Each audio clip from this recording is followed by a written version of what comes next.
Thank you. Good afternoon, or is it good morning or afternoon? I've called you today and thank you for coming for this press conference.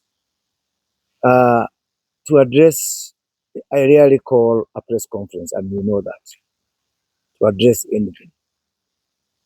When I want to speak to you, I come to your studios or I speak to you direct.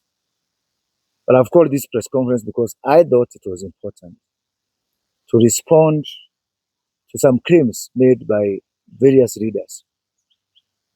Uh, Yesterday morning at Inoro FM, a member for parliament for Mukurweini alluded to my role in organizing violence.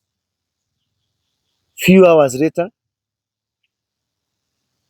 the Secretary General of DCP, Senator Medo, again in a press conference, alleged that Cabinet Secretary Kipchumba Murkomen, PS Raymond Omoro, and myself are responsible for organizing violence within Mount Kenya region.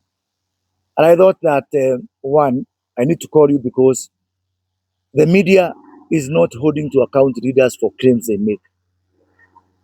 The bar of proof has fallen, the threshold has fallen drastically. You no longer hold leaders to prove what they say. And there's an old dictum that says, he who alleges must prove.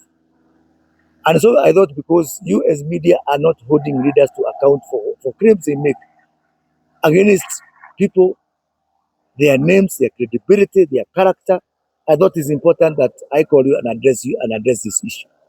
But even before I address those claims, I think I didn't want to address myself to media.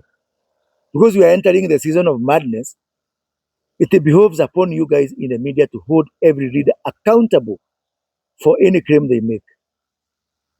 If you make a false claim about violence, it is as bad as somebody who perpetrates violence. There's no difference. And I think media owes it to us to treat everybody equally, to treat everybody fairly, and to hold leaders responsible, not only for their utterances, but for their claims. Having said that, let me say that this pattern by DCP party to try and drag my name, and they're not dragging my name, they're not saying that I'm causing violence in Kisii or Marsabit or Mombasa. Every time it's about Mount Kenya region. Every time the Honorable Rigathi Gachagua is addressing me, it is about Mount Kenya region. And for me, that is sad because I'm a Kenyan and I'm a national leader. I've been a member of parliament, although elected in Gatundu South, but for the whole country. I've been a minister, cabinet minister for the whole country. I've been a presidential advisor for matters concerning the whole country. So I don't want to be dragged into that parochial, narrow, tribal prism of looking at me from the lenses of my tribe or where I come from. For me, I refuse that. That is a path I have chosen for myself. I have been on that path of tribalism before. I don't want to be popular. If somebody wants to support me because I am ethnic and I'm tribal, do not support me. Do not vote for me.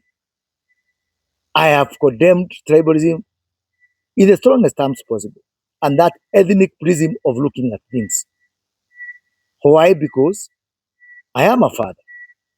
And I don't want to imagine that the country that I'm going to bequeath upon my children is a country where they are going to defend themselves on the basis of tribe. I think that is something that is overtaken by them. Having said that, let us look at these claims in their own right. How can I, Moses Kuria, a son of Mount Kenya region, organize for violence against